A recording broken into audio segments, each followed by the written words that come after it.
To create an invoice from the sales overview page, click this arrow and select Invoice.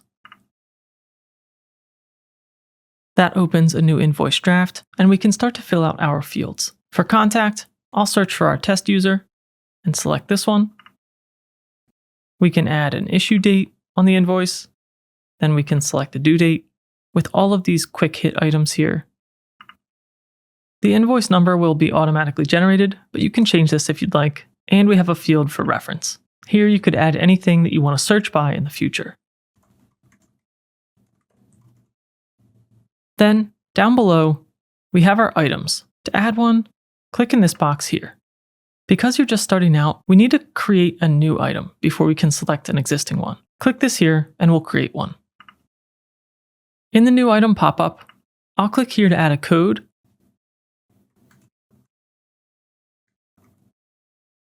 And here to add an item name.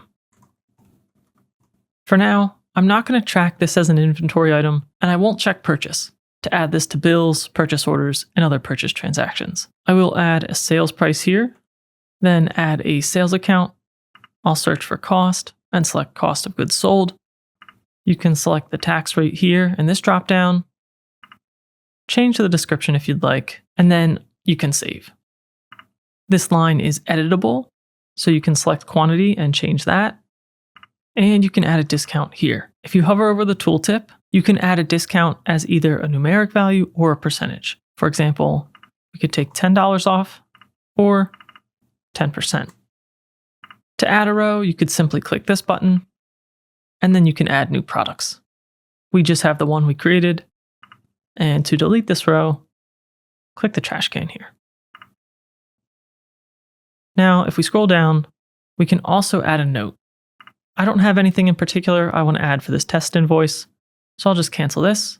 I'll scroll back up, and in the top right, we can see some other options. I'll show you a few more things we can do with invoices. So for now, click this dropdown, and then click Approve. You'll see here that the invoice is marked as awaiting payment. We'll get the banner notification that the invoice was approved, and you could click here to create another invoice right away, but let me show you another way you could do this. Let's go up to Sales, and this time go to Invoices. This first one is an invoice that I didn't finish, and it's in draft mode. To delete this, just open it, then click the three-dot menu, then click Delete, and confirm. From this Invoices page, we can create a new invoice with this button, but another thing that I do often is to start a new invoice by copying an existing one. Click on the invoice we just created. Then, in the same three-dot menu in the top right, click Copy to Draft Invoice. Here you can see the contact. We could remove them if we wanted, but I'll just send this same contact another invoice and click Copy. Here you can see all the details are copied over. I can change the due date and maybe remove the reference. When you're ready to send, come up here and click Approve an Email. By default, Xero will fill in some information populated from the basic email template. You can see the subject line and the message, and you can edit these how you'd like. For instance, if I select Test, I can add a placeholder for contact first name instead. Then remove test, and this will automatically be populated. Scrolling down, you can see the rest of the message. You have options to attach the PDF to email or send yourself a copy. The preview is over on the right side. And when you're ready, you can send the email. Now, if we use this button to come back to Invoices in the top left, we can see that this invoice, Invoice 4, was actually sent. If you're sending a lot of invoices, or want to customize the ones that you're sending, it's important to check out the invoice template. To find that, just click on one of the invoices you sent. And if you're new in Xero, you should see this Setup Invoice Template banner. Here, click Add Details. On the left, you can add a logo. So I'll remove the one that I added earlier, and you can simply select a new file. You can change the logo using this slider to zoom in and out, and then down here, you can add your address.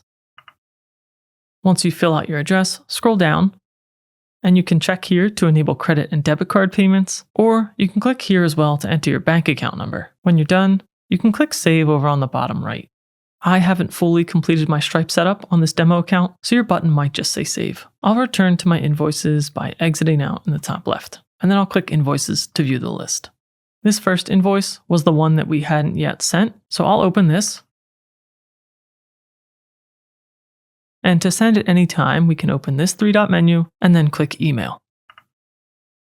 And if you didn't see it before in the basic template, now that you've added your logo, you should see your logo in this preview here. And when you're ready, you can send this one too. Xero will mark the email as sent. And when you return to the invoice list, now both have been sent.